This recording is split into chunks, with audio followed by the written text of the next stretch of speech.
8 days. That's all Ilara Voss had before the land office took everything she'd bled for. The corral was gone, splintered into kindling by the same desert wind that had already stolen her husband, her savings, and 3 years of her life.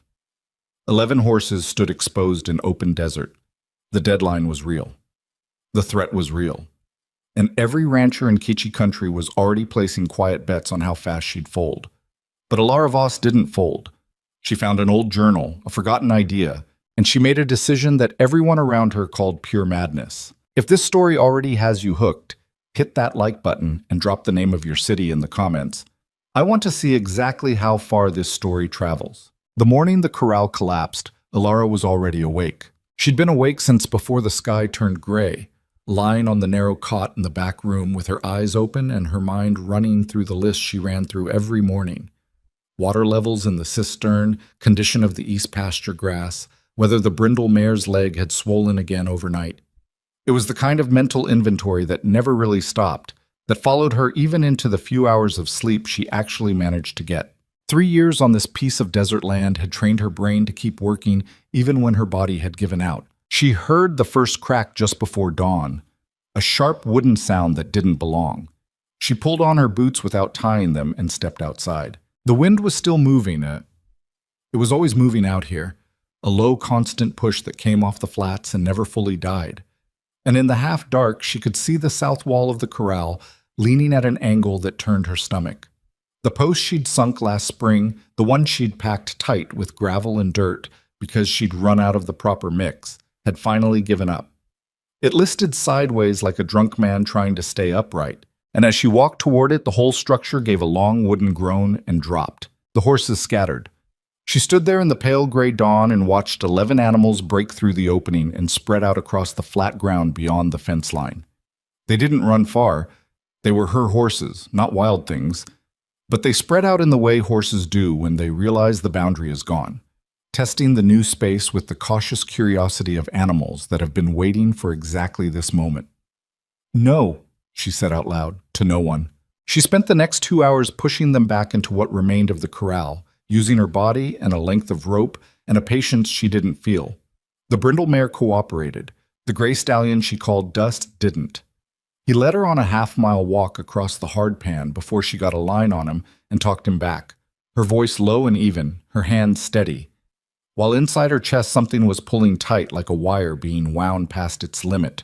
By the time she got the last horse settled in the partial enclosure and tied a temporary rope line across the broken gap, the sun was high enough to throw real heat. She went inside and sat at the kitchen table and looked at the letter from the territorial land office that had been sitting on the corner of that table for 6 days. Homestead Claim Number 447, Voss, Kichi Basin. You are hereby notified that your claim requires evidence of functional operation, including adequate livestock enclosure, no later than the 14th of this month. Failure to demonstrate compliance will result in forfeiture of claim. 8 days. She read it again, even though she had it memorized. Then she folded it carefully along its original crease and set it back in the corner. Ilara Voss was 31 years old, though most people who saw her for the first time guessed older. It wasn't her face exactly. Her face was angular and sun-browned and not unpleasant. It was something in the way she carried herself, a kind of weight in her posture that came from having made a lot of hard decisions without anyone to share them with.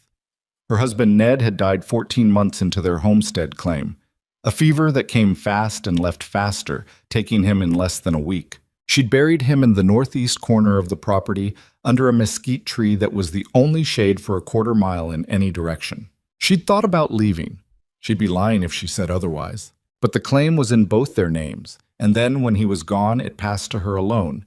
And there was something in that legal fact, her name on that paper, her name on this piece of ground, that she hadn't been able to walk away from. Ned had believed in this land.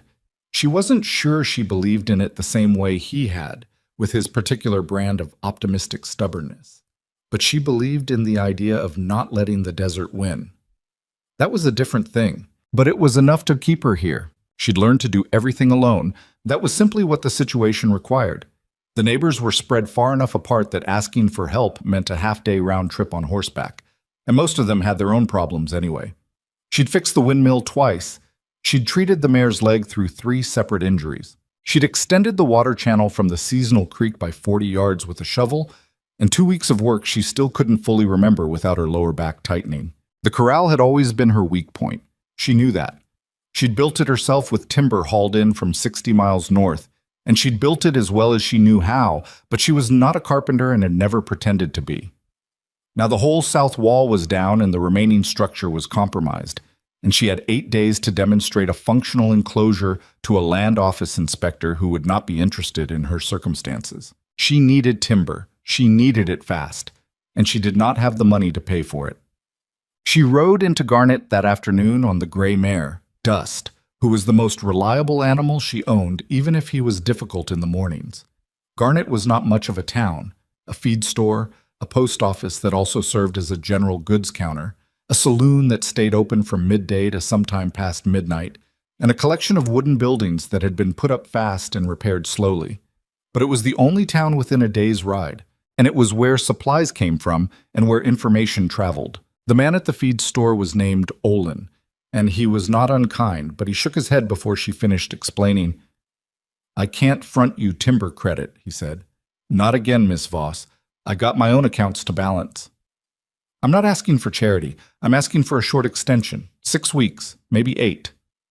And if the inspector finds your claim forfeit in 8 days, I eat that cost." He looked at her steadily. "I'm sorry, I mean that." She rode back with nothing.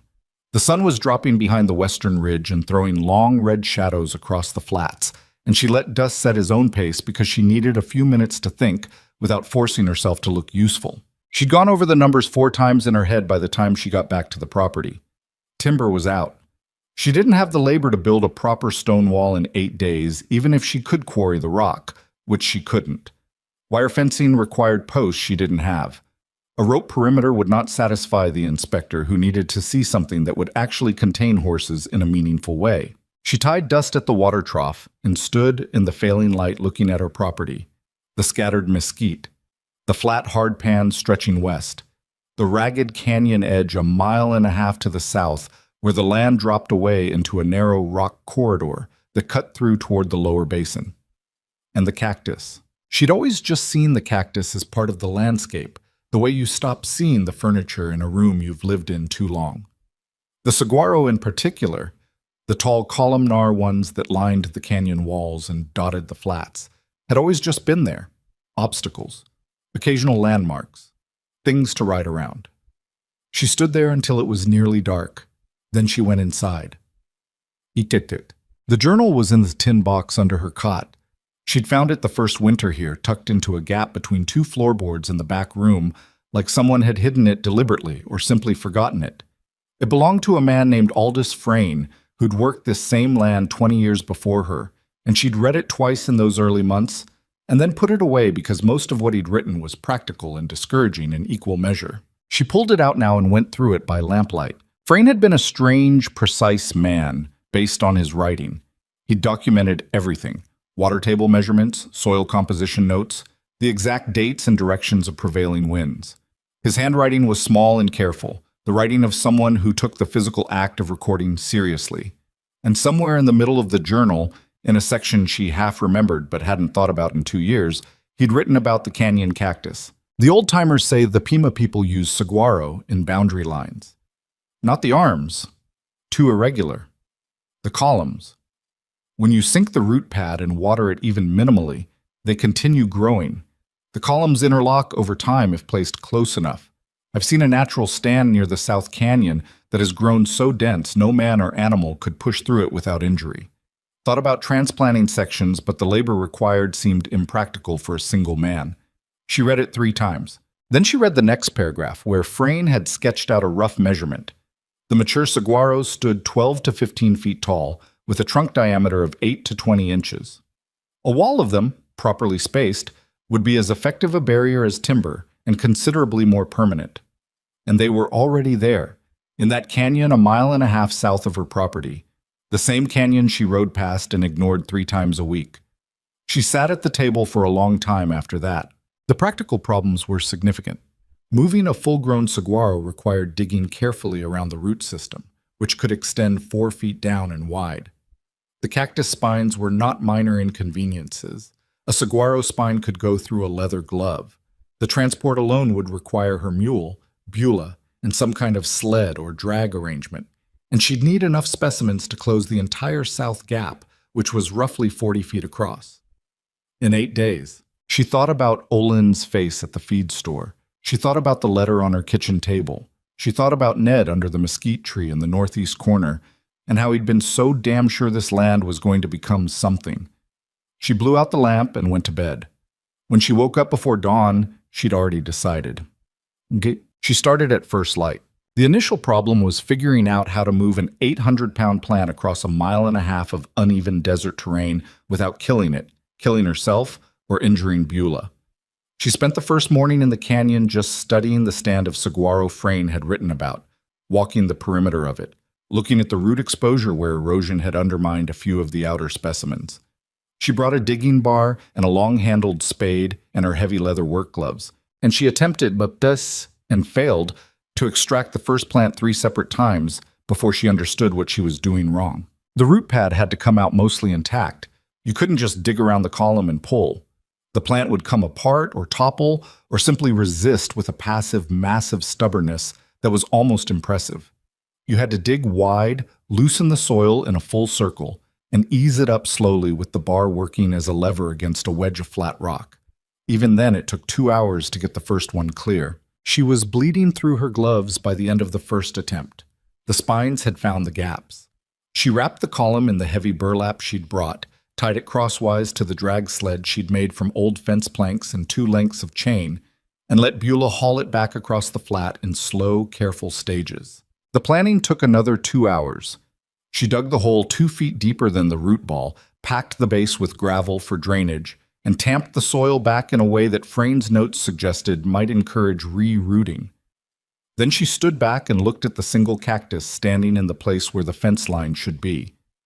It looked strange, solitary, not like a fence at all. She calculated what she'd need. Based on her measurements from the canyon stand, she could space the cactus columns 3 feet apart across the 40-foot gap and have something that might, in time, grow dense enough to be fully impassable. For now, the inspector would need to see structural integrity. She would need to supplement the gaps with wire strung between the cactus columns, at least temporarily. But the columns themselves, rooted and standing, would be the bones of it. She needed 14 more, in 7 days. 2 a day wasn't impossible. It was close to impossible, but not quite. She ate standing at the water barrel that evening, too tired to bother with the table. Her hands were swollen around the palm lines where the spines had gotten through. The muscles in her lower back had a deep, insistent ache that she knew from experience would be worse in the morning. Beulah was eating quietly and deserved better footing than Alara had given her on the 3rd trip, when she'd pushed a little too hard on a rocky stretch. She thought, "This is a terrible idea, and I am going to do it anyway." On the 3rd day, Calder Rusk came by. She'd been expecting him. Rusk ran the largest operation in the basin. 400 acres of the best watered land, a crew of 6 hired men, a reputation as the kind of man who saw other people's difficulties as opportunities. He'd made an offer on her land 9 months ago that she'd refused without discussing it. He'd made a second offer in writing 2 months after that. She hadn't responded. He rode up to the fence line on a good bay horse and sat there for a moment looking at what she was doing before he said anything. She was setting the 6th column. She didn't stop working when she heard him arrive. "Miss Voss?" He had a way of letting the silence after his words do the work for him. "Rusk. That's an interesting fence you're building. I know what it is. See, now I'm not sure you do." He leaned forward in the saddle, forearms on the pommel, with the comfortable posture of a man who spent all his time on horseback. "That's a garden. What you've got there is a collection of cactus plants arranged in a rough line. That's not a fence. No inspector with 2 eyes in his head is going to certify that as adequate livestock enclosure." She set her digging bar. She looked at him. "Was there something you needed, or did you ride all the way out here to editorialize?" "I'm trying to help you see the situation clearly." "I see the situation clearly. You've got 6 days, maybe 7 if the inspector rides slow." He straightened up. "My offer still stands. I'll give you market value for the claim and an extra month to relocate. That's a fair deal, Ilara, and most people in your position would have taken it already. She picked up her bar and went back to work, loosening the root bed on the next column. Most people in my position aren't in my position, she said. He watched her for another minute. She felt him watching without looking up. Then he clicked his horse around and rode back the way he'd come. She heard him say something to himself as he left, something she caught only the edge of. It sounded like foolish woman, though she couldn't be certain. And in any case, it didn't change anything. She worked until she couldn't see clearly, then watered the horses and went inside. By the 5th day, she had 10 columns planted and a rough wire strung between them in 2 horizontal runs. Not beautiful, not permanent, but standing. The root systems were settling. She'd been watering each new plant from the cistern every morning, which she knew was depleting her water faster than she liked, but without that minimal moisture, the transplants might not hold. Her hands had stopped bleeding. The skin had just hardened over and stopped complaining. She found herself talking to the cactus while she worked, which she recognized as a sign of either profound loneliness or a kind of practical intimacy with the things she depended on. She wasn't sure it mattered which. She told them they had to hold. She told them the ground was worth it. She told them that 14 plants in a row on a piece of desert that didn't even have a name yet was as good a reason as any to put down roots and mean it.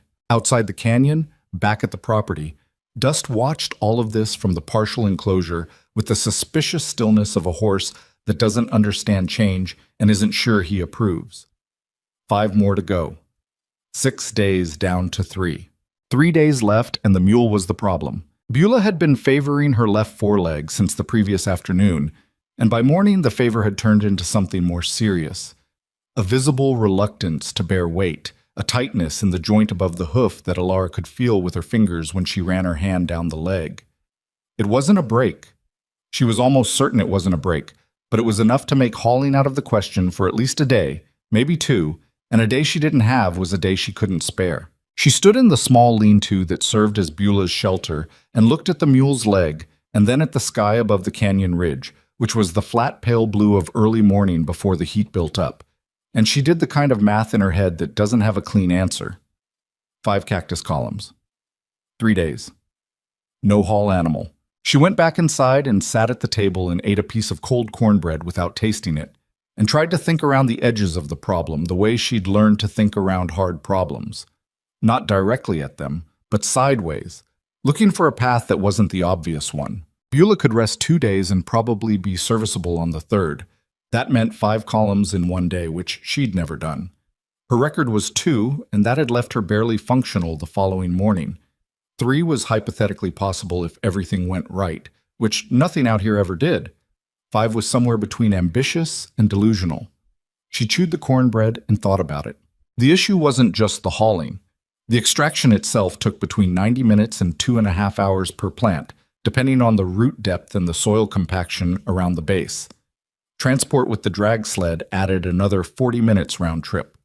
Planting and packing was another 2 hours. There was no version of 5 columns in 1 day that didn't require her to start before dawn and finish well after dark, and even then the math barely closed. Unless she changed something. She pulled Frayn's journal over and opened it again to the section about the canyon, reading not what she'd already read, but what came before and after, looking for anything she'd skimmed or skipped the first time through. She found it on a page she hadn't paid close attention to. Frayn describing the layout of the canyon from memory, noting that the saguaro stand was not uniform. The western end of the canyon, he'd written, had younger growth where a section of cliff face had collapsed and opened new ground maybe 40 years prior. The eastern wall had the older, denser growth, but the collapsed section had something useful, shallower root systems on juveniles that were still mature enough to be structurally solid. 15, 20 years old, but hadn't sent roots as deep yet. Shallower roots meant faster extraction. She hadn't worked the collapsed section because she'd been taking the nearest specimens first, which were all from the established eastern stand. She'd walked past the collapsed section on her first survey and dismissed it as the younger growth being thinner, less impressive. But for her purposes, for a wall that needed to stand for an inspection, not for a generation, a 20-year-old column was as good as a 50-year-old one. She packed her tools and walked to the canyon. It was a longer walk without Beulah. She carried the digging bar and the spade over one shoulder and the coiled rope over the other, and the burlap wrapping under her arm. And she moved at the pace she'd learned to move at out here. Not fast, because fast burned energy she needed later, but steady, without stopping. The collapse section was on the far end of the canyon, past the main stand she'd been working. When she got there, she spent 20 minutes assessing the specimens, probing the soil around 3 different columns before she found the one she wanted. A good straight trunk, maybe 14 feet, with a root exposure on the south side where the soil had eroded away from a run of rainwater. She could see approximately where the root system ended before she even started digging. The first extraction took an hour and 20 minutes. Fast, for her. The shallow root pad came out without the deep resistance she'd been fighting in the eastern stand, and the column was up and wrapped before her back had fully registered its objections. Getting it back without Beulah was the part she hadn't fully planned. She'd brought the rope. She'd had some idea of dragging the plant herself, using the burlap to reduce friction, moving it across the flattest ground she could find. What she hadn't fully accounted for was that even a juvenile saguaro, at roughly 20 years old, weighed somewhere between 250 and 300 pounds. She could budget. She could move it in short, ugly pulls, stopping every 20 feet to reset her grip and catch her breath. The first column took her 45 minutes to drag from the canyon to the point on the flat where the drag sled was parked. She loaded it onto the sled, wrapped the chain around it to stabilize, and pulled the sled herself the rest of the way to the fence line. Her shoulders told her about this decision clearly and without ambiguity. She planted the first column by mid-morning, then she drank half her water, ate the biscuit she'd packed, and went back to the canyon. So, the second extraction was harder. She'd picked a good specimen but misjudged the root depth. One anchor root had gone deeper than the surrounding soil suggested, and she spent an extra 30 minutes working it free. By the time she had it wrapped and on the ground, the sun was sitting high and the temperature had climbed into the kind of range that makes everything more difficult. She dragged it out herself again, stopped 3 times. At one point, she was simply lying on her back on the desert floor looking at the sky while the weight of everything, the columns, the deadline, the accumulated weeks of this, pressed down on her chest in a way that wasn't entirely physical. She thought about Ned, not in the sentimental way she sometimes let herself think about him, but in the practical way. The way she thought about what he would have done right now, with a cactus to drag and a body that was running low. He would have gotten up. He wouldn't have made a speech about it. He would have just gotten up and put his hands back on the rope. She got up and put her hands back on the rope. The second column was in the ground by early afternoon. But she was on her way back to the canyon for the third when she heard the horse behind her. She turned, and it was a woman she half recognized, Maren Osley, who ran the small spread 4 miles east, mostly goats and a few head of cattle. They'd spoken twice, maybe 3 times total, always briefly. Maren was older than Alara by perhaps 15 years, a compact, deliberate woman who wore her gray hair back in a practical knot and had the steady hands of someone who'd done physical work her whole life. She rode up and stopped and looked at the 2 planted columns and the sled and Alara standing in the flat with rope-burned palms and dust covering most of her face. "What are you doing?" Maren asked. "Building a fence." Maren looked at the fence line for a moment. "I can see that. I mean—" She stopped. "I saw Rusk in town 2 days ago. He said you were out here making a cactus garden." A pause. "I thought I'd come see for myself." "Now you've seen." "How many more do you need?" Alara looked at the ground for a second, then back up. 3. In 2 days. My mule's lame." Maren sat very still on her horse. She had the kind of face that was hard to read, not unfriendly but controlled, like a person who'd learned to think before she showed anything. "My boy Tomas is home from his cousin's place this week," she said finally. "He's 16 and he's strong, and he doesn't have anything useful to do." She looked at Alara directly. "I'd send him in the morning if you want him." Alara felt something shift in her chest that she hadn't expected and didn't know what to do with. She wasn't used to being offered things. She'd spent 3 years training herself not to need them. "I can't pay him," she said. "I didn't ask about pay." "Maren, Alara." She said it flatly, not unkindly. 3 columns. Let the boy help." Alara was quiet for a moment. The wind moved across the flat and stirred the dust around her boots. "Tell him to be here at first light," she said. Maren nodded once and turned her horse and rode back the way she'd come. and Alara stood there a moment longer before she picked up the rope and kept walking. Thomas arrived before the sun was fully up, which told her something about him. He was a large young man, wide across the shoulders, in the way of people who've done outdoor work since they were old enough to lift, with his mother's same controlled expression and the slightly self-conscious manner of a teenager who isn't sure yet how to be useful to a stranger. "My mother said to listen to what you say," he told her. "That's right." She handed him a pair of thick leather gloves. "The spines go through thinner ones. Don't let them touch your face or your neck." She showed him the digging bar and explained the technique, the wide circle, the leverage point, the patience. He listened without interrupting, which she appreciated. They went to the canyon together, having two people change the work fundamentally. One person loosening the root base, while the other worked the leverage bar, shortened the extraction time by a third.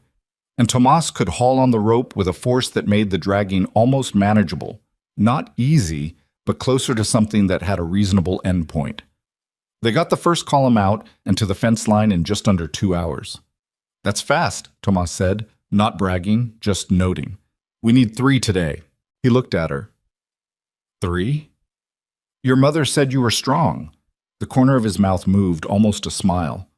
"She also says I eat too much." "After we finish," Ilar said, "I'll cook something." He straightened up and picked up his bar. "Let's go." They worked through the morning without much conversation, the way people work when the work is serious and they found a rhythm. Ilara showed him the collapse section and how to read the root depth from the soil surface, and he caught on quickly, with the practical intelligence of someone who'd grown up watching things and figuring them out. By late morning, they had the second column planted, and the fence line was starting to look like something intentional. A row of tall desert columns standing at measured intervals, wire strung between them, casting their strange thin shadows in the high sun. Thomas stopped in the early afternoon and looked at it. "It's not what I expected," he said. "What did you expect?" He thought about it honestly, which she liked. Rusk was talking about it in town. He made it sound like... He paused. Like something a person builds when they've run out of real ideas. And now? He studied the line of cactus, the wire catches, the way the columns were spaced and rooted. "It looks like it means something," he said, "like something that'll still be here in 50 years. She looked at the fence herself for a moment. She'd been too close to it for too long to see it clearly, and hearing it described by someone who was seeing it fresh did something strange to her sense of the thing. "Third column," she said. "Right. Mutt." By the time Tomas rode home that evening, they'd planted all 3. The fence line was complete in its spacing.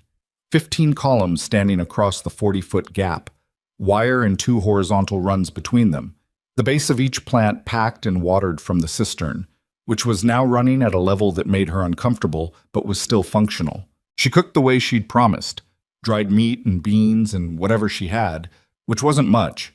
But Tomas ate with the straightforward appreciation of a hungry teenager and didn't complain about anything.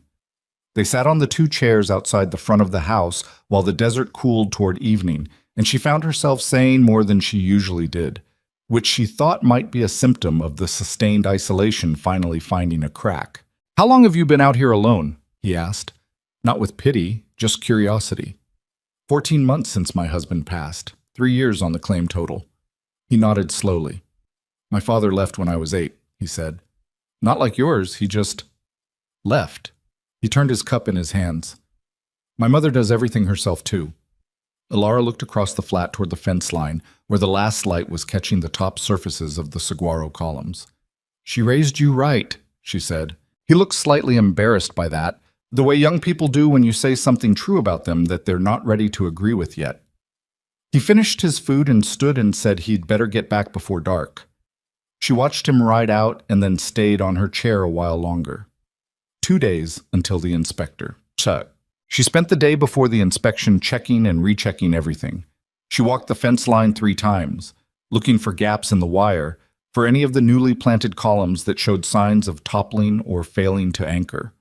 She reinforced 2 of the base packings where the soil had settled and left a small depression.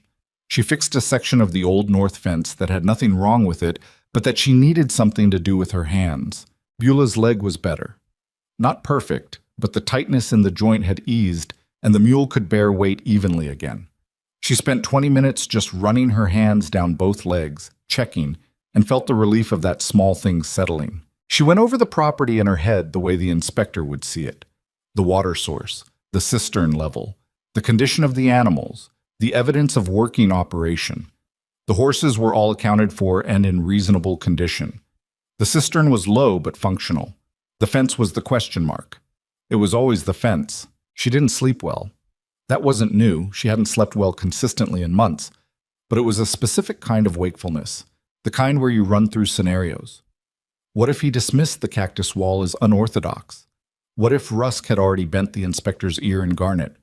What if the standard required something specific that she'd failed to read between the lines of that letter? Around 3 in the morning, she stopped trying to sleep and sat at the table with Frayn's journal open in front of her, not reading it exactly, just having it there. The lamp was low. Outside, the wind had picked up from the southwest, which usually meant it was pulling in from the lower desert, and it had a sound to it that she'd learned to pay attention to. A low, continuous pressure, rather than the sharp gusts of a front. She'd heard a sound like that before. Not often, but once or twice. A particular kind of quiet before something happened. She put the journal down and listened. Somewhere out on the flats, very far away, something was moving. She went to the doorway and stood looking south. The sky was overcast, no moon, and it was too dark to see much beyond the pale line of the fence. But she could hear it. Not with her ears exactly, but in her chest. A vibration that built slowly from nothing, like a drumbeat still too far away to resolve into individual beats. Horses. Wild ones, she realized. Not the calm, low movement of a settled herd, but the churning percussion of a large group running full. She'd heard wild horses before. There were herds in the lower basin that the ranchers never quite managed to document or track, but not this many and not this close. She stood in the doorway listening to the sound grow. She thought about her fence. 15 cactus columns, wire-strung, newly planted, not one of them with more than 8 days in the ground, against however many horses were coming across that valley in the dark. She stood very still, her hand on the doorframe, and for the first time since she'd started this thing, she genuinely didn't know if it was going to hold. The sound built the way of flood builds, not all at once, but in stages, each stage making the previous one seem quiet by comparison. Elara stood in the doorway and listened to it grow. The vibration she'd felt in her chest first, that low drumbeat from somewhere south and west, had resolved now into something unmistakable. Hooves on hard pan, hundreds of them, moving fast. The overcast sky gave her nothing to see by, and the darkness out past the fence line was the particular flat black of a desert night with no moon. She could only listen, and what she heard told her the herd was large, larger than any she'd encountered in 3 years on this land. She went back inside and pulled on her coat and boots without thinking about it, moving on the automatic instinct that kicks in when a situation is moving faster than deliberate thought can keep up with. She took the lantern off the table, lit it, turned the wick low enough not to spook her own horses, and went to the partial enclosure where her animals were standing. They already knew. Horses always know before people do. All 11 were up and moving, turned to face south, ears forward, their bodies carrying the particular stiffness of animals that smelled danger before they can see it. Dus was at the fence line of the enclosure, pressing his chest against the rope that Elara had strung as a temporary measure across the old gap, and the pressure he was putting on it made her stomach drop. "Easy," she said. She had kept her voice at a register she'd practiced. Low, continuous, not asking them to feel something they didn't feel, but giving them something to orient around. "Easy, I'm here." Dus turned his head toward her voice. The tension in his neck didn't ease, but it shifted, became something she could work with instead of something running away from her. She checked the rope line across the gap. It would not hold if the horses panicked. It was never meant to hold. It was a placeholder, a temporary measure, something to keep the horses in on a quiet night. Against 11 animals in full flight response, it was nothing. The cactus wall was on the south perimeter. The gap it closed was the same south gap where the original corral had collapsed. If her horses broke north through the rope line, they'd scatter into open desert. If they broke south, if the wall failed, they'd go straight out into whatever was coming across the valley. She moved fast.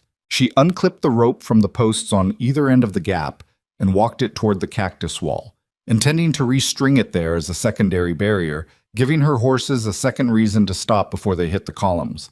It was not a good plan. It was the plan she had. The sound from the south was louder now, and she could feel it in the soles of her feet through the packed earth. She worked by lantern light, her hands not entirely steady, threading the rope through the wire sections between the nearest cactus columns. The wire had been stapled at each column and ran taut between them, but stringing a rope along the inside gave the horses something visible to respond to. An additional cue, a surface at chest height that their instincts would read as boundary, even in low light. She got the rope strung across the inside of the wall's lower section and stepped back just as the sound crested from something distant to something immediate. They came out of the dark like a tide. She saw them first as a mass, not individual animals, but a moving density, a thing that had weight and direction and no interest in anything in its path. The Red Rock horses of the lower basin were not small animals. The ones she'd seen at distance had the blocky, muscled build of horses that have survived without human management for generations, self-selected for endurance and stubbornness. They came across the flat at a canter that was close to a full run, and there were more of them than she'd estimated from the sound. 50, maybe 60, maybe more. They hit Calder Rusk's fence line first. She heard it before she could see it. A sharp, explosive cracking, then the sustained tearing sound of timber giving way under a force it wasn't built for. She'd ridden past Rusk's south fence 2 weeks ago, had noted it was good timber, properly set, braced. It didn't matter. Against 60 horses moving together, the difference between good fence and poor fence was measured in seconds. Her own animals were in full panic now, wheeling and bunching, and she moved into the enclosure to keep herself visible to them. A human presence in the middle of their fear, talking steadily. Not calming words. There was nothing calming about this situation, just her voice, just the continuity of her being there. The wild herd swept past on a line that would take them directly across her south perimeter. She watched them come. She'd done what she could do. The columns were planted, rooted as well as 8 days allowed, wire strung between them, her rope strung inside. She had planted 15 columns of cactus and watered them from a cistern that was nearly dry and dragged most of them out of a canyon herself, and none of that mattered now because the desert was going to make its own decision. The front runners hit the wire first. They hit it at a run and the contact was immediate and definitive. The spines on the nearest columns caught the lead horses across their chests and shoulders. Not deeply, not catastrophically, but enough. A horse that runs into a wooden fence might push through it. A horse that runs into something that pushes back with sharp points across a dozen contact surfaces reacts differently. The lead animals shied, turned, broke left and right along the fence line, and the ones behind them read those sudden sideways movements and responded in kind. The compression of this herd against itself did the rest. A running mass cannot stop cleanly. The front animals deflected, the ones behind compressed into the deflection, and the whole thing spilled sideways along the fence line instead of through it. She could see it happening in the lantern light, the wall of horses splitting, parting around the cactus wall the way water parts around a rock, both sides of the herd moving east and west of her south perimeter instead of through it. Her own horses were screaming now, the sound horses make when they're past frightened and into something more fundamental. She kept moving, kept talking, kept herself as a fixed point in the middle of it. Then it was past. The sound began to recede. Not quickly. A herd that large takes time to fully move through. But the leading edge had gone by, and the trailing animals followed the ones ahead of them as herd animals do, the whole mass pulling east now on a line that would take them away from her property and out toward the open flats.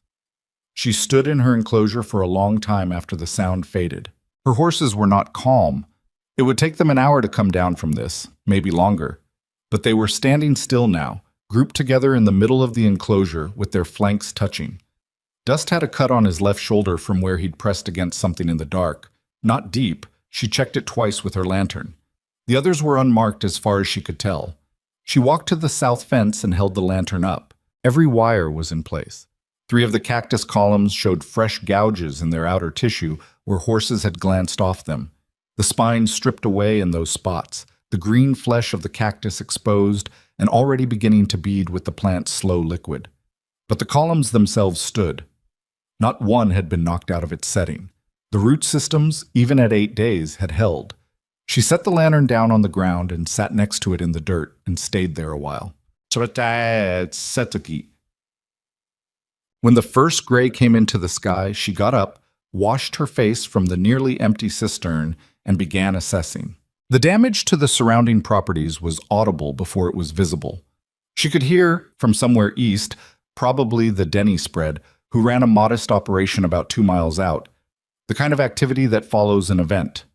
Voices, the clatter of someone working, a horse being caught and resettled.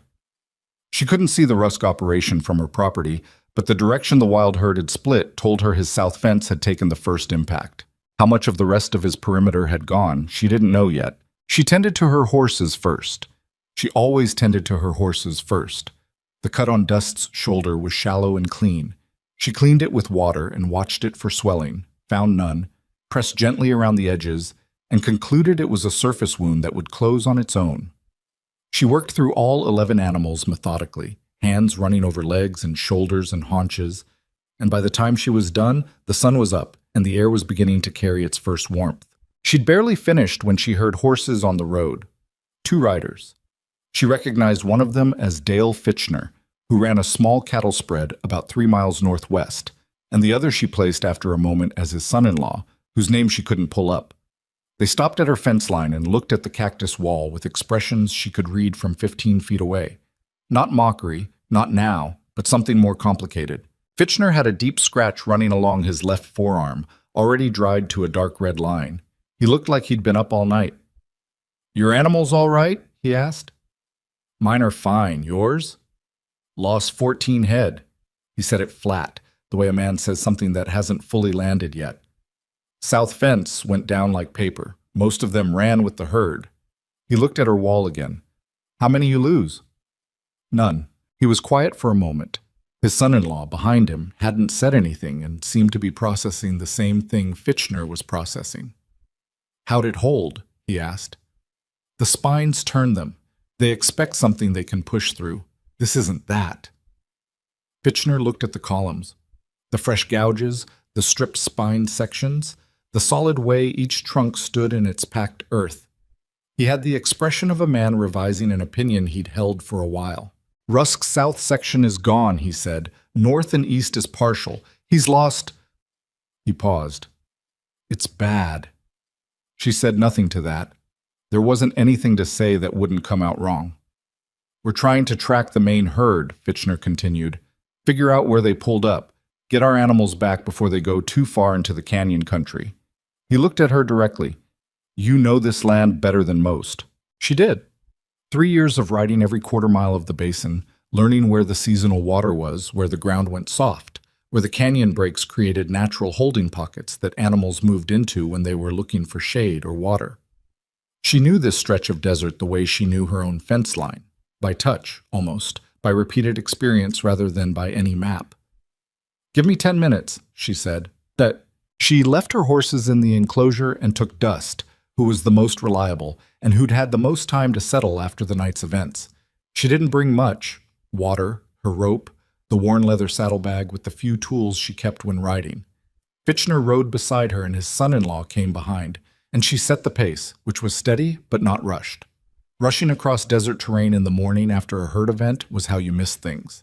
You had to read the ground. She found the first track concentration about a quarter-mile east of her fence line, where the herd had split from her wall and pulled hard right. The sign was easy to read: churned earth, deep impact craters where horses had pivoted, the scattered brush damage that showed the direction of momentum. She followed it south and east, calling out direction changes as she read them. "They slowed here," she said, pointing to where the track depth decreased, and the individual hoofprints became more distinguishable from the mass. Either the terrain changed their mind, or they ran enough to tire the edge. "What's east?" Fitchner asked. "The Garnet Canyon system starts about 2 miles out. Lots of branch canyons with water in the lower sections this time of year. A big herd running hard at night. They'll feel the water pull and turn toward it." "And our animals went with them?" "Some. The ones that got loose, if they were scared enough, they'll have followed the herd instinct." She looked at the track line. "But your domesticated horses will have started to pull away from the wild bunch as the adrenaline wore off. You'll find some of them stopped in the first branch canyon that had grass and water and wasn't too enclosed. They'll be waiting. Fitchner made a sound that might have been gratitude and might have been skepticism and might have been both at once. They rode another mile before the canyon system started to open up on their left, the ground beginning to step down in shallow terraces, the brush thickening around the seep lines, the color of the rock face changing from pale tan to the darker red-orange of deeper geology. Ilara had ridden into the system a dozen times, knew where the water actually surfaced versus where it ran underground, knew which branches opened into flat pockets and which dead-ended in rockfall. She turned south into the second branch canyon.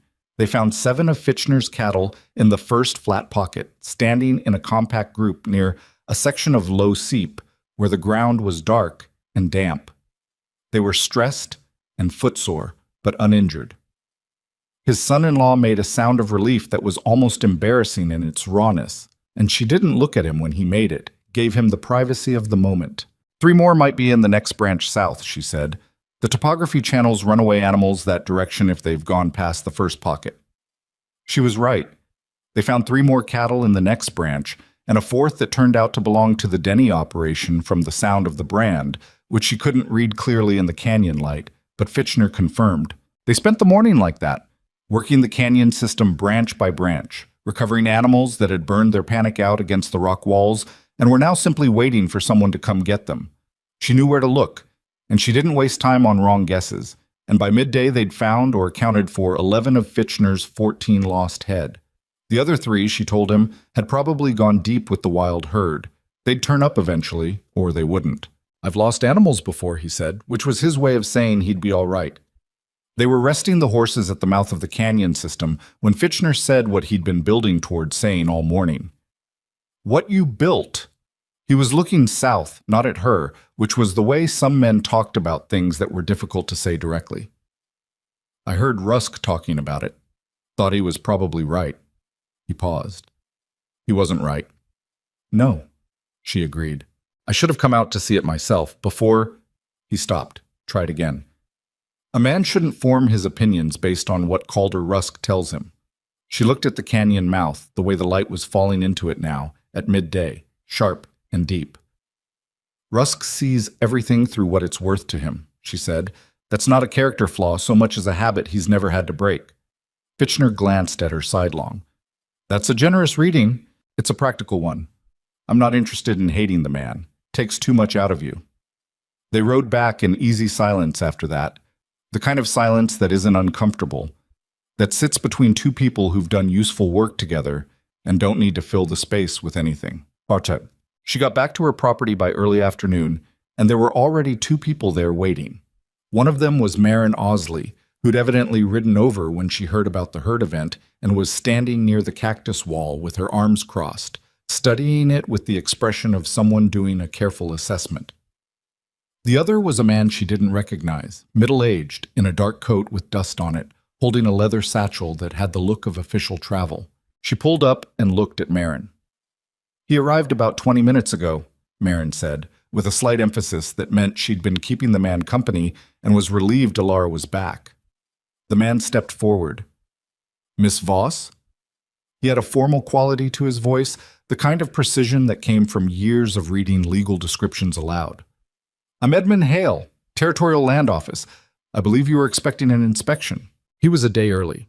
She'd calculated the deadline as tomorrow. She registered this and moved past it, because the only thing to do was move past it. "You're a day early," she said. "I had a cancellation in the next county." He looked at her with the neutral expression of a man whose job involved delivering outcomes and who had learned not to preview them. "I hope that's not a problem." She dismounted and tied Dust to the post at the water trough. "It's not a problem." She pulled off her riding gloves. "Look at whatever you need to look at." She walked him around the property because there was no advantage in being anything other than straightforward. She showed him the water source, the cistern level, the condition of the horses, the working state of the windmill. He wrote things down in a small notebook with a pencil that he kept tucked behind his ear between uses.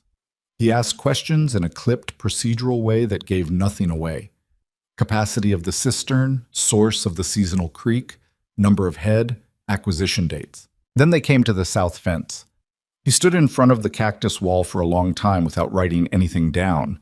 She stood beside him and said nothing. Marin was a few feet behind them, also silent, in the way of a person who understands that the moment needs space. The wall showed its night, the fresh gouge marks on 3 columns, the stripped spine sections, the compression bruising on the wire where a horse had hit it square and rebounded.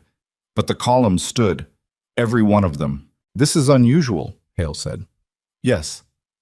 The standard for adequate livestock enclosure specifies a barrier capable of containing the relevant animals under normal operational conditions. He was quoting something, regulations probably, memorized from a document that had never anticipated a situation like this. "It doesn't specify materials." "No," she said. "It doesn't." He looked at the wall for another moment. He walked along it, pressing his hand against 2 of the columns in turn, testing their solidity. He looked at the wire connections, the stapling at each column, the root packing at the base of the nearest specimen. Then he looked south, toward the flat, where the track damage from last night's herd was still clearly visible in the disturbed earth. The broad churned swath of it, 60 horses wide, cutting across the valley and splitting around her property line. He looked back at the wall, at the gouge marks, at the wire intact. "The structural integrity is adequate," he said. He started writing in his notebook. Better than adequate, given last night's evidence. He wrote for a moment more. "I'll need to note the unconventional materials in my report." "Note whatever you need to." He looked up briefly, and she thought she saw something flicker across his face. Not approval exactly, but the specific expression of a man who has seen a lot of homestead claims and does not often see something that surprises him. "The claim will be confirmed," he said. He put the pencil behind his ear. "Congratulations, Miss Voss. Your homestead stands." She didn't say anything right away. The word congratulations landed in a strange place. Not wrong, but incomplete. Like a single word trying to stand in for something that was too big and too tired and too complicated for a single word to hold. "Thank you," she said. Hale nodded and made a few more notes and asked 2 more procedural questions about her water rights documentation, which she had in order, folded in the tin box under her cot, along with Frayn's journal. She fetched them, and he examined them and wrote something final in his notebook and clicked it shut. He rode out before the sun hit the western ridge. Marin waited until he was gone. Then she said quietly, Well, Ilara agreed. Tomas is going to be insufferable about this. He already told half of Garnet he helped build your fence." Ilara looked at the wall, at the strange, tall line of it against the desert sky. "He did help build my fence." "I know." Marin's voice had something in it that wasn't quite warmth, or maybe was warmth, but the restrained kind. The kind that comes from a person who doesn't give it out carelessly. "I'm glad I sent him." Ilara turned and looked at her, and Marin was already looking back, and there was a moment between them that didn't need a lot of language. 2 women who knew what it cost to keep something going alone in a place that made keeping things going as hard as it possibly could. "Stay for coffee," Ilara said. "The coffee you have out here is terrible." "I know." "All right," Marin said. They went inside, and the desert kept its distance, and the cactus wall stood in the afternoon light and made its quiet statement to anyone passing who cared to read it. The coffee was, as Marin had correctly predicted, terrible. Ilara had been rationing the grounds for 2 weeks, stretching them past the point where any reasonable person would have thrown them out. And the result was something thin and bitter that tasted more like the memory of coffee than the thing itself. She set it in front of Marin without apology, and Marin drank it without complaint. And that small transaction felt like its own kind of agreement between them. They sat at the table in the low afternoon light coming through the single west-facing window, and neither of them said much for a while. Ilara had the particular hollowness that follows a sustained period of crisis. Not sadness, not quite relief, but a kind of deflation, like a body that has been running on emergency reserves and has suddenly been told it can stop. "You should sleep," Marin said. "I know." "Will you?" Ilara turned her cup in her hands. "Probably not right away." Marin made a sound that was not quite agreement and not quite criticism. She looked around the inside of the house, not intrusively, just the way a person looks at a space when they're in it for the first time. The narrow cot, the tin box, the table with its 2 chairs, and the folded land office letter still sitting in the corner. The walls bare except for a survey map that Alara had pinned up in the first month and annotated with pencil over the years. Water sources, seasonal conditions, distances to various points in the basin. "You've got good notes on that map," Marin said. "Took a long time to know enough to make good notes. That's how it goes." Marin finished her coffee and set the cup down. She didn't leave right away, which Alara understood was deliberate. She was giving her company for a few more minutes, the kind of company that doesn't require anything. Then she stood, said she needed to get back before dark, and rode out the way she'd come, and Alara sat alone in the house with the quiet settling back in around her. She sat there until the light changed, and then she went out to check the horses one more time, and then she went to bed while it was still early, which she almost never did, and she slept straight through to morning for the first time in 2 weeks. The following days had a different quality to them. Not easier, exactly. The cistern was still low, Beulah's leg was still not fully right, and she had a running list of repairs and maintenance tasks that had been deferred during the fence crisis and now needed attention. But the grinding, clock-driven pressure was gone, and its absence felt strange in the way that any sustained thing feels strange when it stops. She kept catching herself calculating days and then remembering she didn't need to count days anymore. Not right now, not for this. She threw herself into the deferred work, partly because it needed doing, and partly because she needed something to do with her hands and her mind. She rehung the lean-to gate that had been sagging since spring. She cleaned out the water channel and packed 2 sections where the bank had been eroding. She did a full inventory of her feed supply and found she was lower than she'd thought, which was a problem for the following week, but not for today. And she was becoming better at filing problems by the week they actually belonged to, rather than carrying them all at once. The cactus wall needed attention too. The transplanted columns, even the ones that seemed to be taking root well, needed to be checked for stability. The packing around the base of each one assessed and reinforced where the soil had shifted. She walked the wall every morning, pressing each column gently, watching for any lean that might indicate a failing root system. 3 of the columns had settled slightly, and she repacked those with fresh soil. The others were standing solidly, and on 2 of the older transplants she saw something that stopped her. New growth at the top, a faint thickening of the tip that meant the plant was no longer just surviving in its new location, but was actually continuing to live. She stood in front of those 2 columns for a long time, looking at that growth, and felt something she couldn't name precisely. Not pride, or not only pride, something older and quieter. Calder Russ came by on the 4th day after the inspection. She saw him coming from a quarter-mile out and had enough time to decide how she wanted to be when he arrived. Not cold, but not overly open either.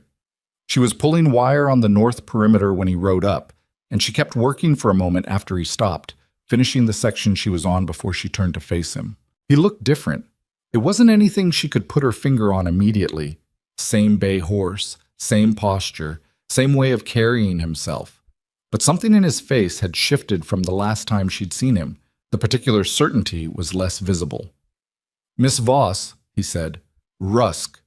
He looked at the south perimeter, at the cactus wall, with the expression of a man who has rehearsed what he was going to say and is now finding that the rehearsal didn't fully prepare him. "I heard the inspector certified your claim," he said.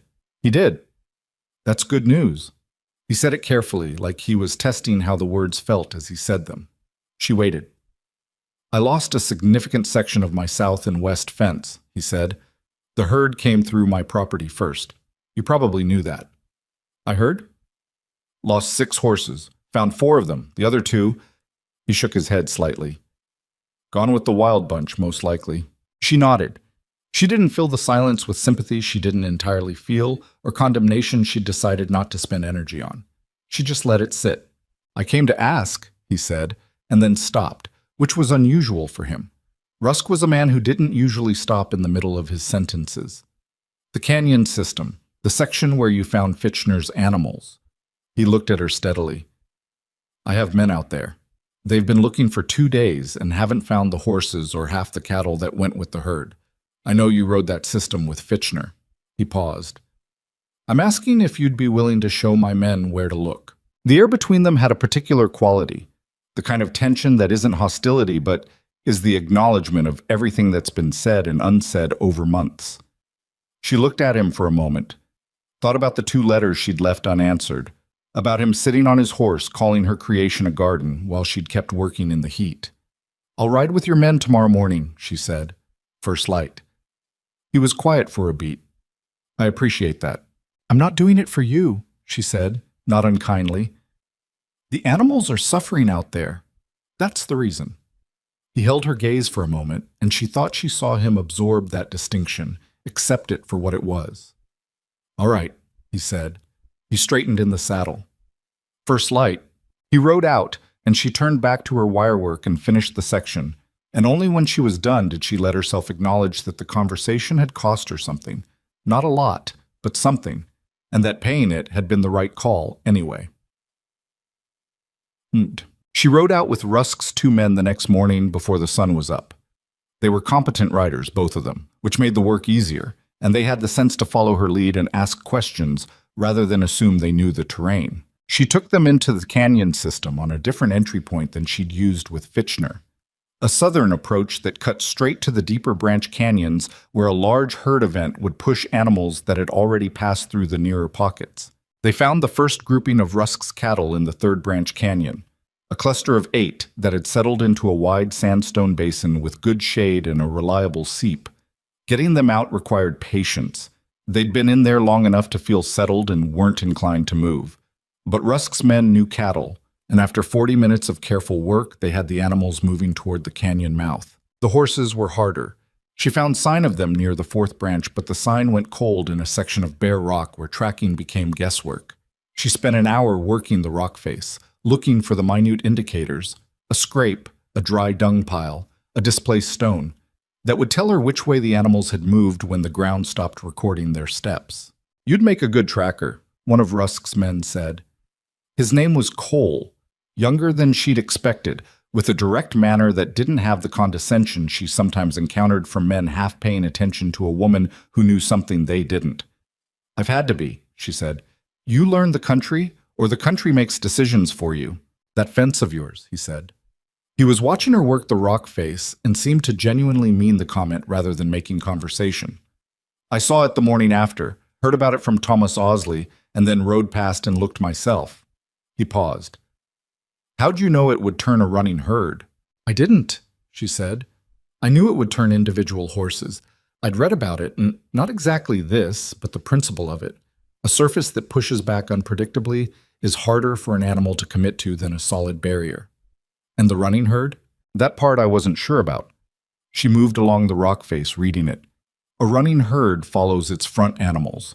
If the front animals deflect, the rest follow the deflection. It worked because the spines contacted the lead horses before they'd fully committed their momentum." She stopped.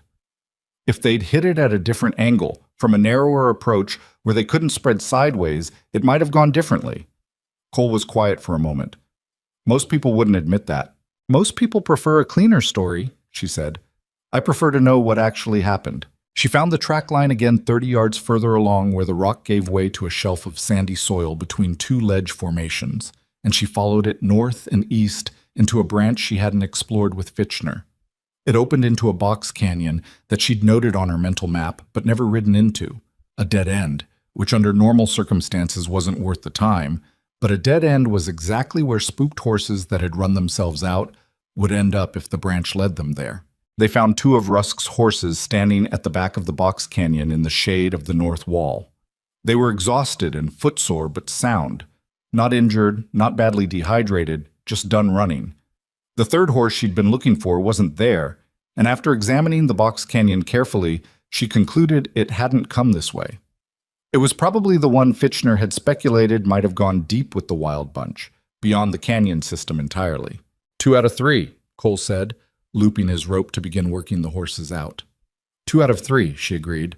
She helped them bring the animals out and back toward the canyon system entrance, and the whole party, 8 cattle and 2 horses and 3 riders, emerged from the canyon into the open desert in the late morning, and she felt the particular satisfaction of the kind of work that is simply practical and real, where the outcome is animals safely recovered and people who have what they went looking for. Cole said, "He should have left your claim alone. Rusk." It was quiet, not pointed at her, more like something he was thinking out loud that he'd decided she should hear. "A lot of us could see it. He wants the good water rights that go with your parcel, and he figured a woman alone wasn't going to be able to hold it.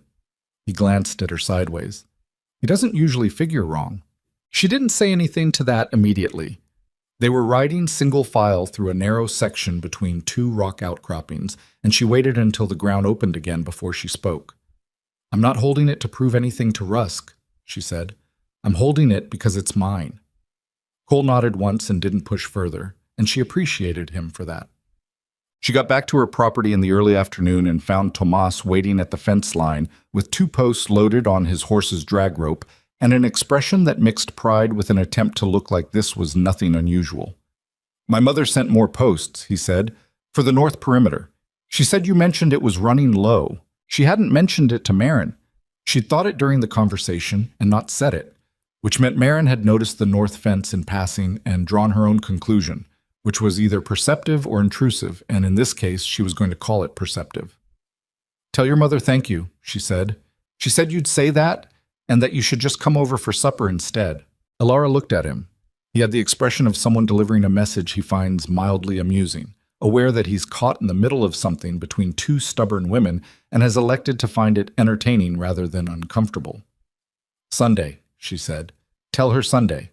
Tomas unloaded the posts and helped her carry them to the north perimeter, and he stayed for 2 hours without being asked, digging while she set and hammered, the 2 of them working in the companionable silence that she'd found with him before.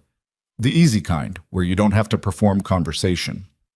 At one point she asked him what he was planning to do with himself, not as a probing question but because she was genuinely curious, and he said he thought about land, that he'd been thinking about trying for his own claim when he was old enough, that watching what she'd done with this one had made him think harder about it. "What I did is not a template," she said. "What worked here is specific to this place and my particular situation." "I know that." He drove a post into the ground with 3 solid hits. "But the thinking behind it, the way you looked at what was already there instead of what you wished was there." He set the next post and looked at her. "That's a template." She didn't have an answer to that, or rather she had one, but it would have required more sentiment than she was comfortable with in the middle of a fence-building afternoon, so she let it go and they kept working. When he left, she walked the completed north section and then the south perimeter, checking the cactus wall as she always did in the evening. The light at that hour did something particular to the saguaro columns, the low angle catching the vertical ribbing of their skin, casting thin, parallel shadows that made each column look like something deliberate and structural, which she supposed it was, though she hadn't thought of it in aesthetic terms when she was dragging them out of a canyon with blistered palms. She stood at the south wall for a longer time than usual that evening. She'd been thinking about Ned less in the acute way she'd been thinking about him in the months right after he died. The way where his absence was a constant sensory thing, where she reached for something and found the space where a person should be. The grief had shifted into something more like the truth of a situation you've accepted and made your working relationship with. He was gone. She was here. And what she did with the land they'd claimed together was the only form of continuity available to her. She'd asked herself more than once whether she was staying for the right reasons, whether holding the claim was genuine commitment or just stubbornness that had confused itself with purpose. She didn't have a clean answer to that, and she'd stopped expecting one. The reasons for staying were all tangled up together: the land, the animals, the 3 years of work she'd put into the place, the fact that her name was on the paper, the fact that leaving felt like a kind of surrender to everything that had tried to make her leave. Clean reasons weren't available in situations like this. Tangled ones would have to do. Dale Fitchner rode over on a Thursday with his son-in-law, whose name turned out to be Warren, and the 2 of them had the manner of men who'd talked themselves into coming and were slightly awkward about it now that they were here. "We wanted to say something," Fitchner said, which was clearly true and not something he found easy. "About before. The way people were talking about what you were doing." He looked at his hands on the pommel. "It wasn't right, and most of it came from Rusk's mouth, but that's not an excuse because we listened." Warren, behind him, gave a small nod that seemed to be his contribution to the apology. "I don't need an apology," Alara said. "I know you don't need one. I'm giving one anyway because it's owed." Fitchner looked up at her. "And because the canyon system. You knew it better than any of us, and you didn't make us feel it. You just took us where we needed to go." He paused. That's a decent way to be. She looked at him for a moment. He was a weathered man, Fitchner, a man who'd been out in this desert a long time and knew what it required and didn't have much energy for things that weren't necessary. The fact that he'd ridden over to say this was not a small thing. "Your cattle are all right?" she asked. "All accounted for the day after you came out. All healthy." He leaned forward. "Lost the 2 cattle to injuries from the night, but the rest—" He shook his head. "Better than we deserved, probably, with fences in the shape ours were in." "How bad is the rebuild?" "Month of work, maybe 6 weeks." He looked at the south perimeter. "I've been thinking about your approach. Not the Cactus specifically. I don't have your canyon access for that kind of material, but the principle of it." He was quiet for a moment. "Using what the land already gives you." "It's not a new idea," she said. "There was a rancher here before me who wrote about it. I just found his notes." "Still had to execute it," Warren said. It was the first thing he'd said since they arrived. He had a quiet voice that somehow landed solidly. She accepted that and didn't argue with it. Fitchner and Warren stayed about an hour. They helped her with nothing, asked for nothing, offered nothing beyond the conversation and the acknowledgement that it carried. When they left, she felt the particular weight of changed relationships. Not friendships exactly. Those took longer, but the beginning of something that could become functional trust, which in a place like this was not a small thing. The basin was not a forgiving environment for isolation. She'd managed 3 years of it, but she'd done it at a cost she was only now beginning to total. The people who'd dismissed her hadn't been enemies exactly. They'd been neighbors who'd accepted Rusk's framing because Rusk was established and confident, and she was a woman alone who was trying something unconventional. That was a human failure, not a moral catastrophe, and she found she could hold it at that level. Could work with it at that level? What she couldn't do, and had decided she wouldn't try to do, was pretend it hadn't happened. The kindness she'd offered in the canyon, the tracking, the time, the knowledge freely given, was not forgiveness for how things had been before. It was simply the right thing to do when animals needed finding, and she knew the ground. Those were 2 separate things, and she kept them separate in her mind because conflating them would be a kind of dishonesty she didn't have any use for. But the week ended quietly. She refilled the cistern from the seasonal creek in a long, tedious morning of bucket work that left her shoulders sore, but the cistern at a level she could work with. She checked the cactus columns again, all 15 standing, 3 of them now showing the unmistakable sign of new growth at the crown. Small nubs of fresh green that meant the root systems had taken hold fully enough to sustain active growth rather than just survival. She stood at the wall in the early evening light and ran her hand along the nearest column's surface, carefully, avoiding the spine clusters, pressing her palm against the smooth skin between the ribbing, and felt it solid under her hand, warm from the day's sun, as rooted in this ground as if it had always been here. Behind her, Dust made a sound at the water trough, a low, practical snort that meant he wanted her attention. "In a minute," she said. The basin spread out south and west in the late sun, the flat distances of it acquiring that particular amber quality that came in the last hour before dark. The kind of light that made the desert look like it could be beautiful if you were the kind of person who needed it to be beautiful, and also look like exactly what it was if you weren't. Alara had stopped needing it to be beautiful sometime in the first year. Now she just saw it. The real distances, the real difficulty, the real specific qualities of the ground she'd learned by being in it long enough. Somewhere south in the canyon system she knew better than any map could record, the wild herd was moving toward evening water.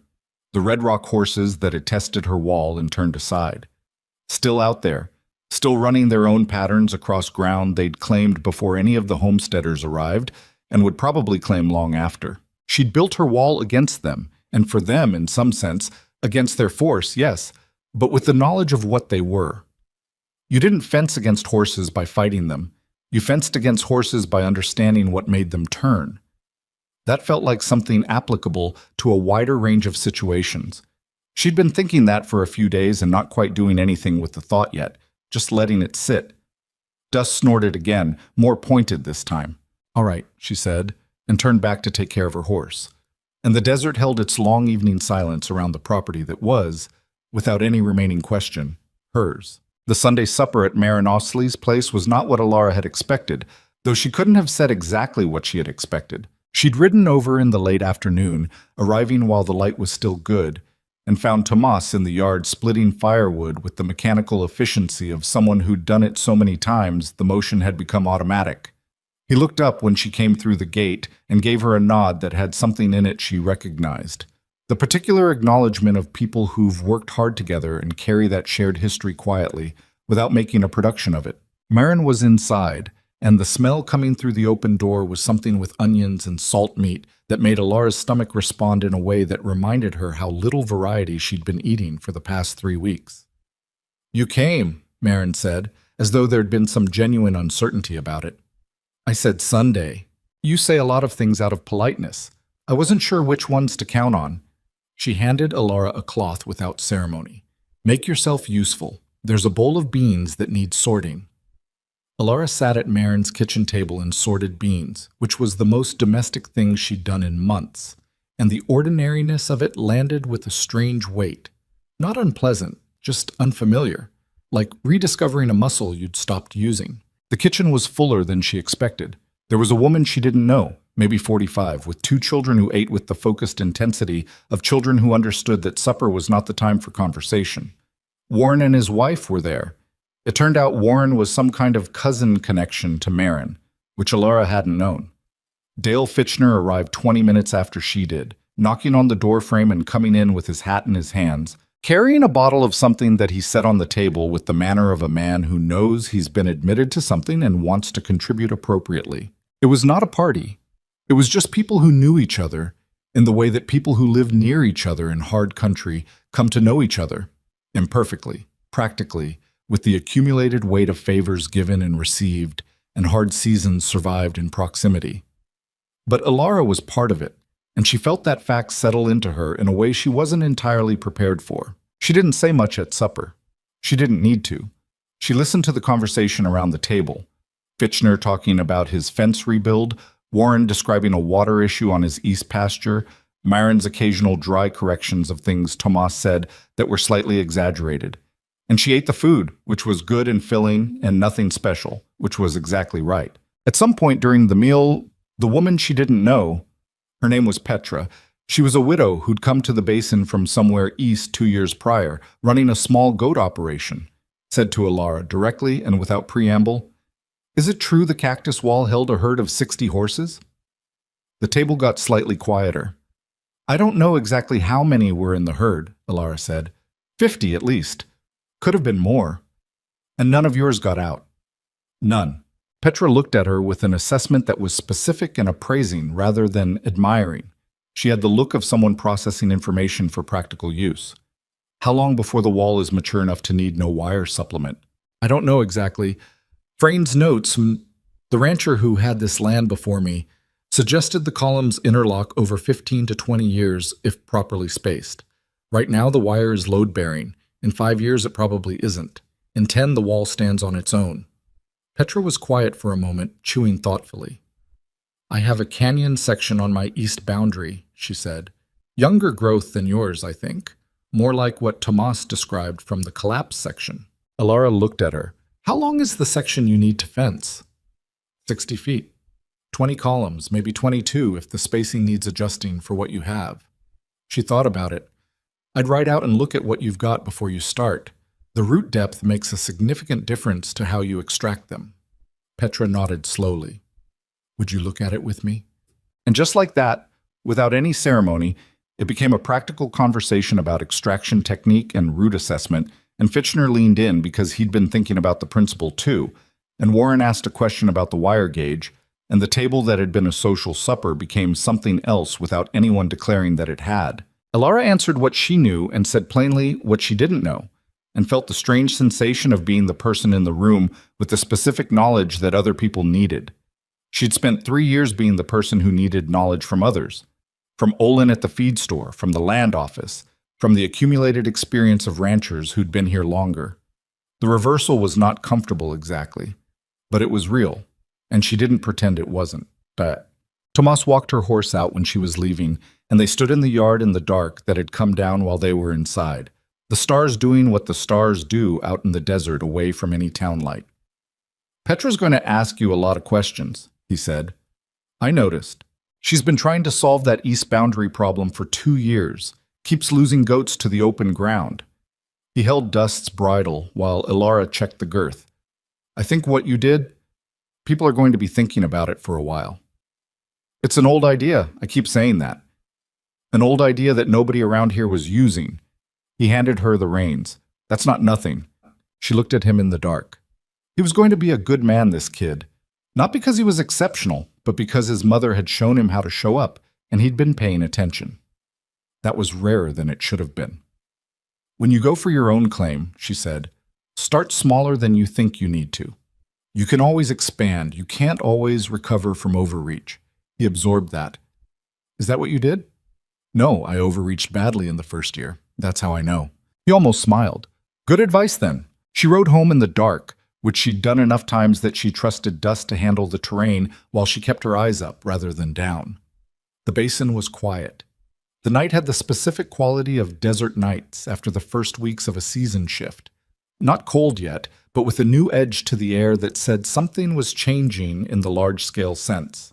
The summer burning itself out somewhere above the atmosphere, while the ground still held the day's heat. She thought about the supper table, about Petra's practical eyes and Fitchner's hat in his hands, and Warren's quiet landed words, about Tomas splitting firewood with the automatic efficiency of someone who'd grown into his work. She thought about 3 years ago when she and Ned had driven a wagon into this basin for the first time and looked at the land that was going to be theirs, and how she'd felt that day. Not the optimism, which had been Ned's more than hers, but the particular steadiness she'd felt underneath his optimism. A sense that whatever came was going to come regardless of what she felt about it. And the most useful thing she could bring to it was the willingness to stay upright and keep reading the ground. She hadn't known then how much ground there would be to read, or how long she'd be reading it alone. Calder Rusk appeared at her fence line 10 days after the inspection, and this time he was alone, and he didn't have the composure he usually wore like a working garment. His south and west fence were still partially down. She'd ridden past the edge of his property twice in the past week and seen the scale of the rebuild. It was significant work, the kind that his hired crew was making progress on, but slowly. Timber had to come from the north supply line. The costs were not small. He sat on his bay horse and looked at the cactus wall for a long time before he looked at her. I want to ask you something, he said, and I want you to know that I'm asking it straight, not as a maneuver. She waited. The land adjacent to your north boundary, he said, the 40 acres between your parcel and the Garnet Road. It's been unclaimed because the water access is poor. He paused. I've been holding a private arrangement with the survey office to have it absorbed into my claim if no one filed for it by end of year. She hadn't known that. She filed it away. I want to cancel that arrangement, he said, and I want to make sure you know about the parcel before anyone else files. The silence between them had a texture to it. She looked at him carefully, reading his face the way she read the desert, not for what was pretty in it, but for what was true. Why? She asked. He exhaled. It was a sound that had some effort in it. Because I've had 10 days to look at what happened and what I was doing, and I don't like what it looks like. He was direct about it, which she hadn't expected, but she was learning that Rusk was direct when being indirect was no longer serving him. I was trying to acquire your water rights through attrition, make things hard enough that you'd take the offer. He looked at his horse's ears. That's not something I want to continue. The adjacent parcel doesn't fix the water rights situation, she said. The North 40 is dry. I know that. So what are you actually offering?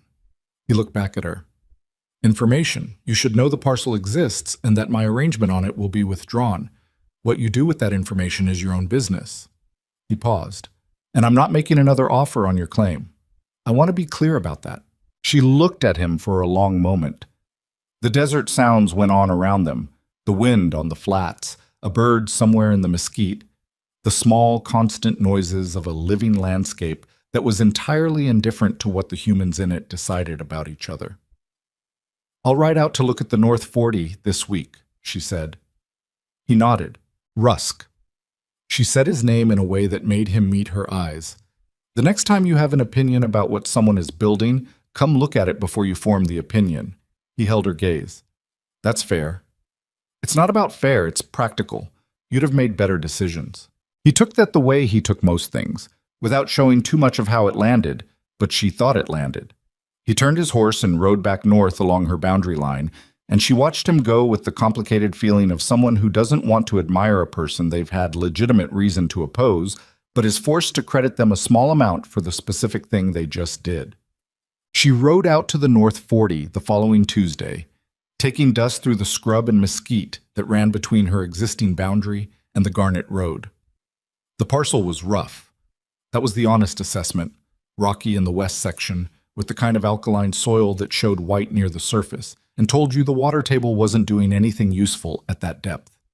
The east portion was flatter and had the slight bowl shape that sometimes indicated seasonal water collection, though she'd need to look at it after a rain to know for certain. She walked it on foot for 2 hours, probing soil in several places with a steel rod she carried for that purpose, reading the vegetation for what it told her about what was underground.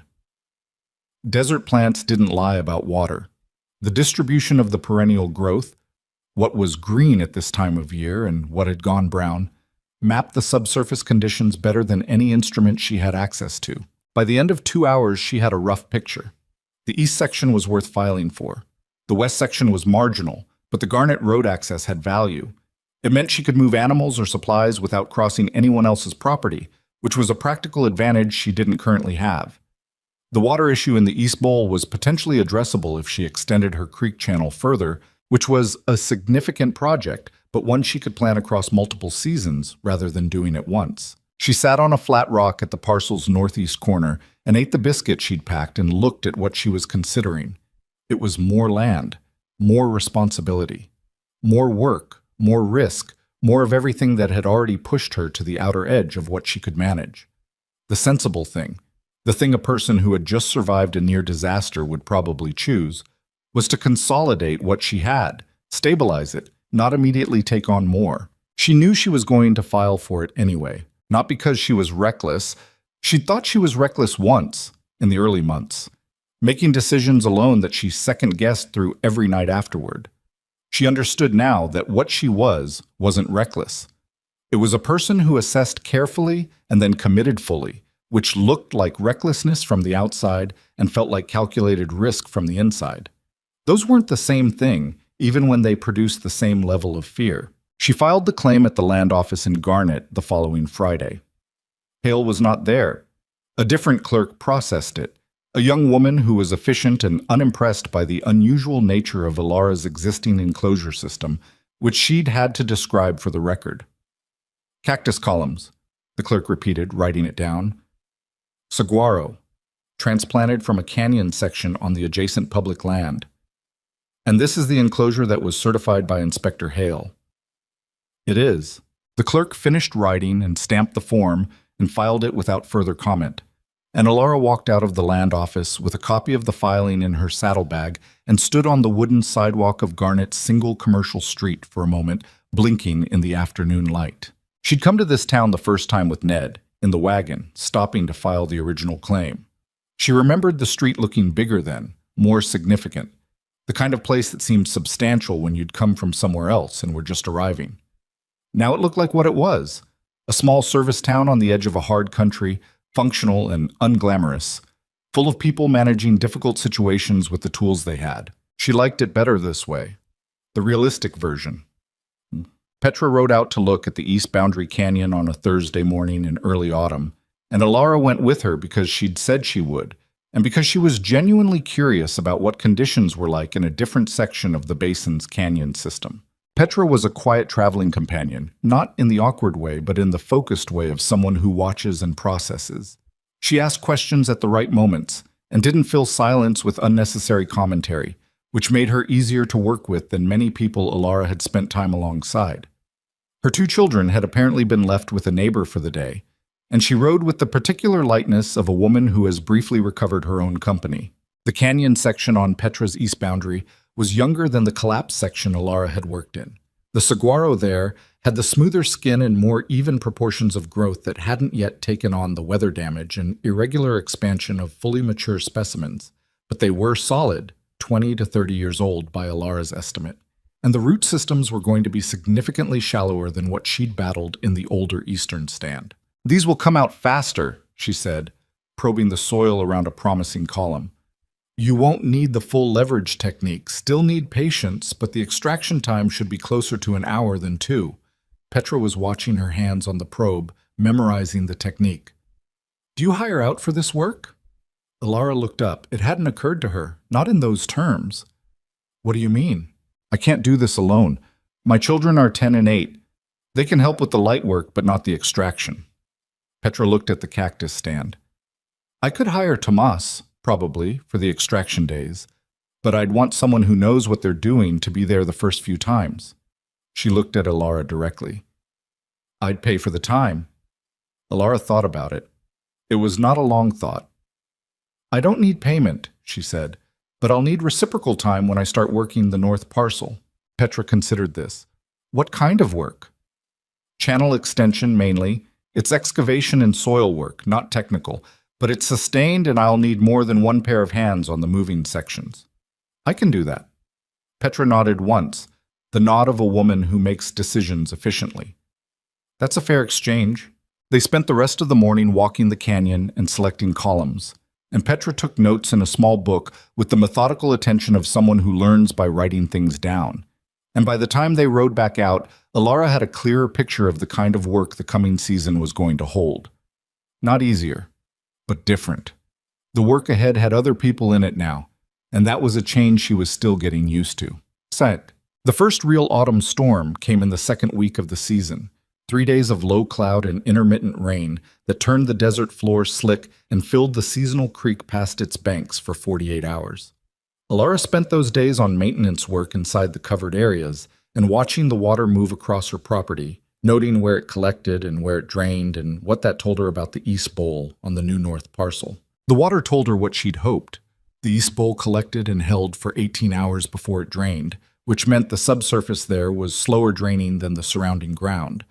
Not a standing water situation, which would have been a different problem, but a soil composition that held moisture in a useful way. She could work with that. She stood at the edge of the bowl in the rain, getting wet because she'd forgotten her coat at the house and had decided not to go back for it, watching the water behave. A practical person would have gone back for the coat. She stayed where she was because the water wasn't going to demonstrate its behavior on her schedule, and understanding it was more important than being dry. Beulah watched her from a short distance with the expression mules have that looks like permanent skepticism. I know, Alara said. The mule's ears moved. I'm getting information. The mule looked at the rain and back at Alara with what seemed like a considered opinion about the relative value of information versus shelter. Alara stayed another 20 minutes and then went back to the house and changed clothes and wrote down what she'd observed in the notebook she'd started keeping after she'd finished reading Frayn's journal all the way through for the 3rd time. She'd decided to do what he'd done.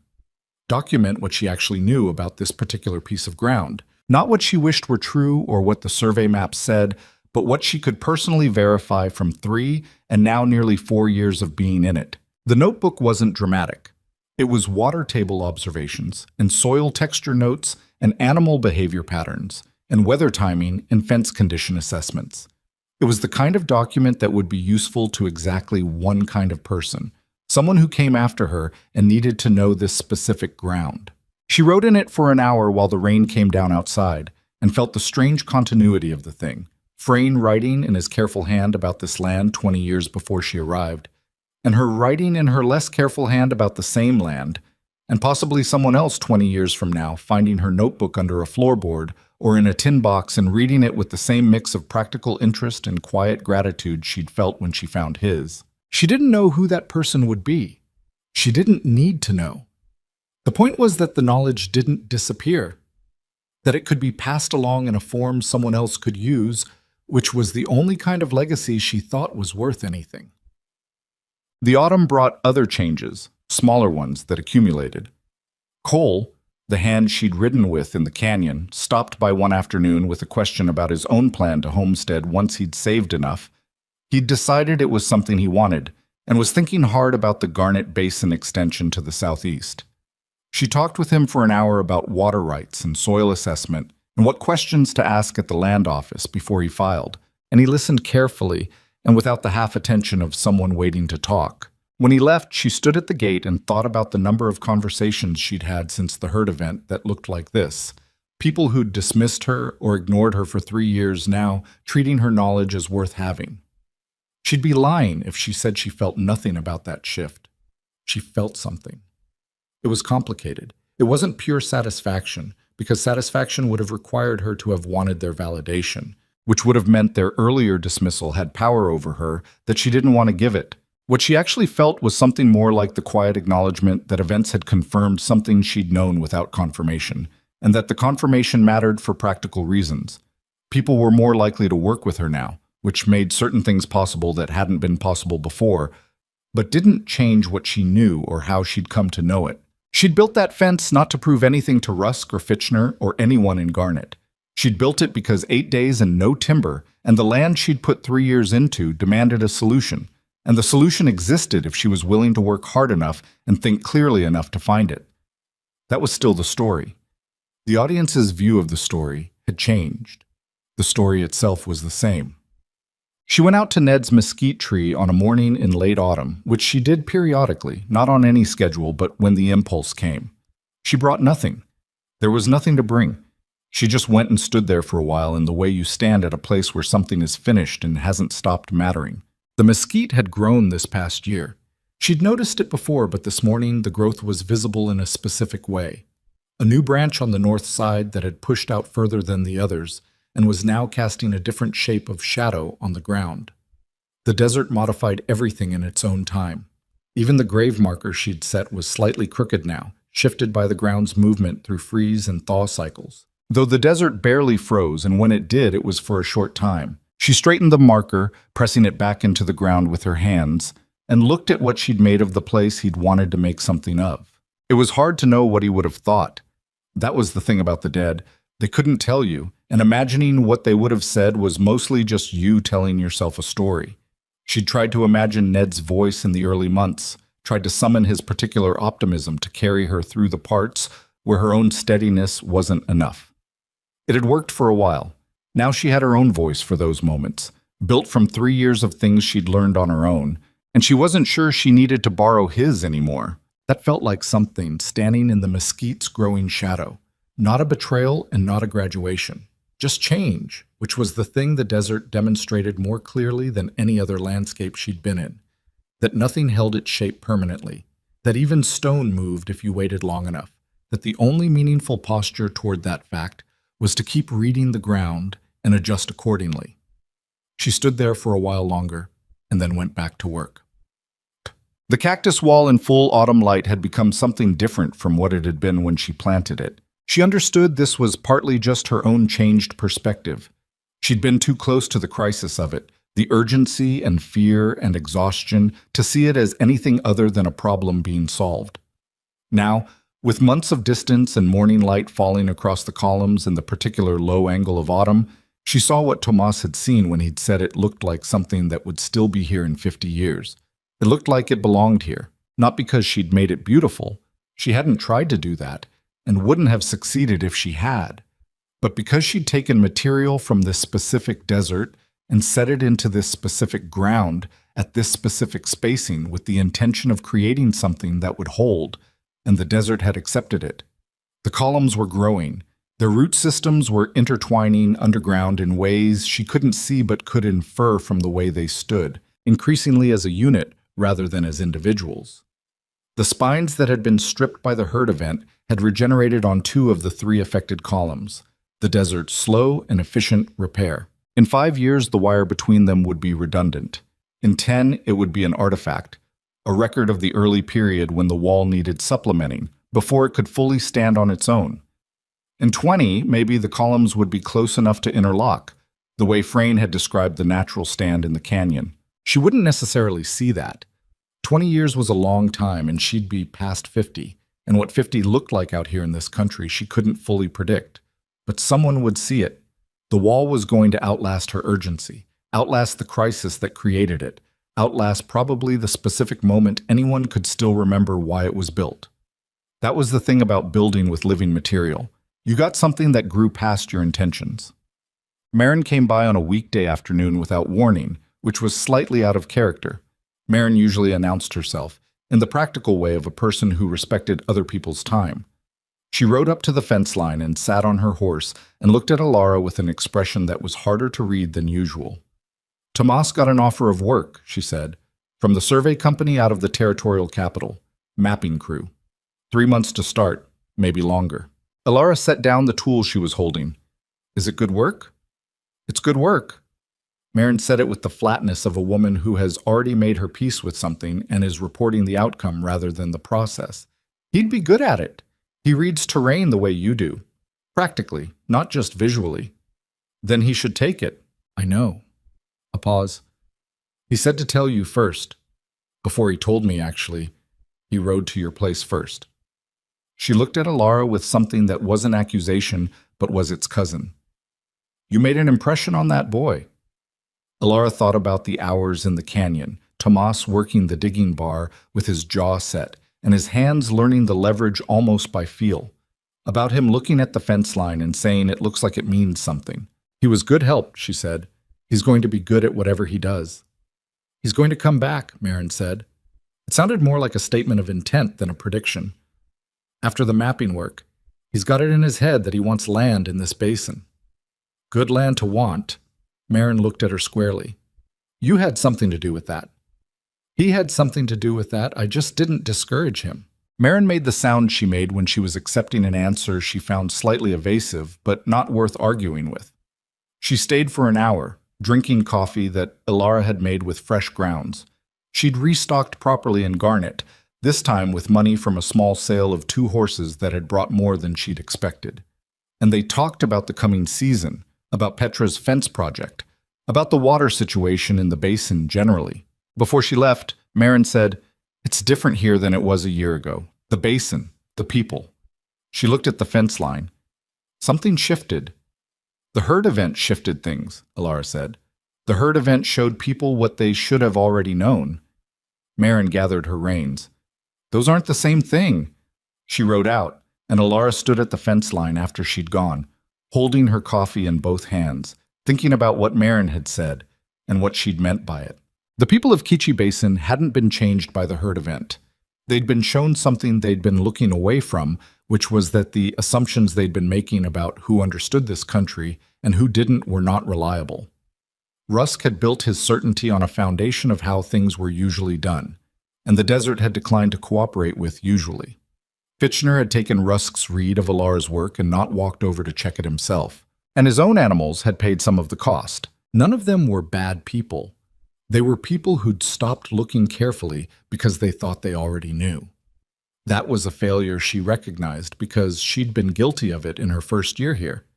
She'd looked at the desert and seen the surface of it and thought she understood the system, and the system had corrected her repeatedly and painfully until she learned to look deeper and slower and with less certainty about what she was going to see before she looked. The difference was she'd been corrected early.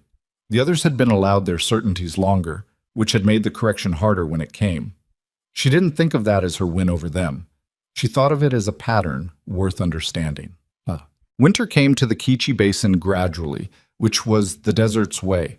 Not the dramatic arrival of snow and cold, but a slow draining of heat from the days, a lengthening of the cold hours, the light-changing quality without changing quantity.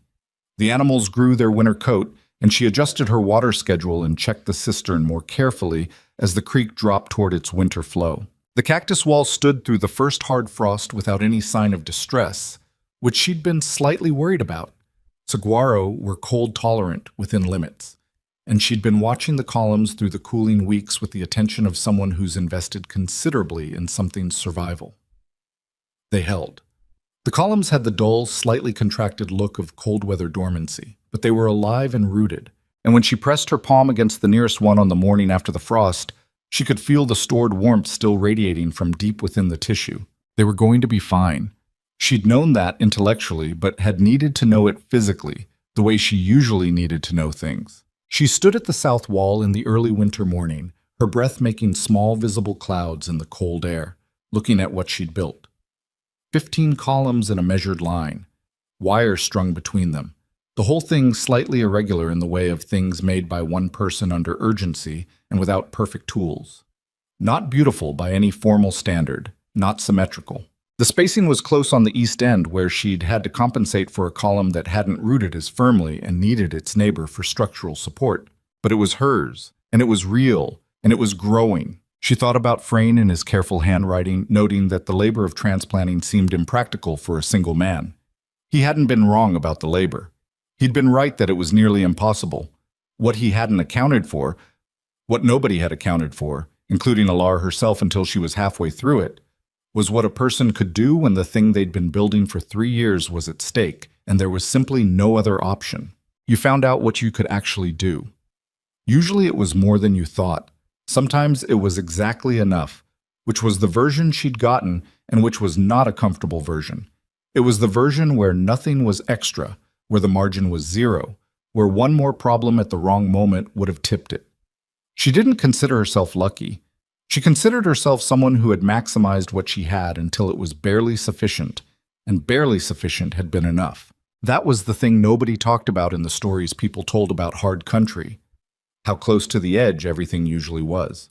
The stories flattened it into courage or stubbornness or some essential quality of character. The reality was simpler and harder. You stayed and you kept solving the next problem, and at some point the problems ran out before you did.